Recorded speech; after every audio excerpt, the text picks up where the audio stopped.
இப்போ நம்மள நிறைய பேருக்கு வந்து சிங்கப்பூர் வேலைக்கு வரணும், சிங்கப்பூர் வேலைவாய்ப்பு தேவை அப்படின்னு நிறைய பேர் தேடிட்டு இருப்பீங்க. நிறைய பேர் வேலையை பற்றியும் சர்ச் பண்ணிகிட்ருப்பீங்க. நிறைய பேர் வர்றதுக்கான வாய்ப்புகளும் இருக்குது.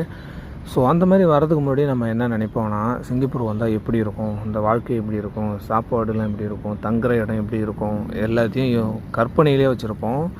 ஸோ வந்து நீங்கள் அந்த மாதிரிலாம் கற்பனை பண்ண தேவையில்லை. சிங்கப்பூரை பொறுத்த வரைக்கும் நீங்கள் வந்தீங்கன்னா சிங்கப்பூரோட பஸ்ஸு இப்படி தான் இருக்கும்.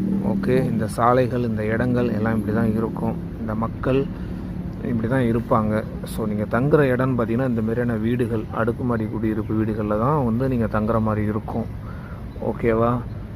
ஸோ இதுதான் வந்து நீங்கள் யோசிக்கிற, பயப்படுற, தயங்குற விஷயம். சிங்கப்பூரில் நண்பர்கள் இல்லை, அங்கே போய் யாரை பார்க்குறது, யார் நமக்கு ஹெல்ப் பண்ணுவா, யார் நமக்கு சொல்லித்தருவா அப்படின்னு நினச்சிலாம் கவலைப்பட வேணாம். சிங்கப்பூரில் நான் இருக்கேன் உங்களுக்காக, உங்களுடைய நண்பன். எந்த தேவைனாலும், எந்த விஷயம் உங்களுக்கு தெரியலனாலும் உங்கள் நண்பன் எனக்கு கால் பண்ணுங்கள். கண்டிப்பாக உங்களுக்கு தேவையான விஷயங்களை நான் வந்து உதவி பண்ணுறேன். நன்றி, வணக்கம். உங்கள் நண்பர்களுக்கு மறக்காமல் ஷேர் பண்ணுங்கள். சிங்கப்பூர் வர ஐடியா இருக்கிறவங்க, வரப்போகிறவங்க யாராக இருந்தாலும் கான்டாக்ட் பண்ணுங்கள். நன்றி, வணக்கம்.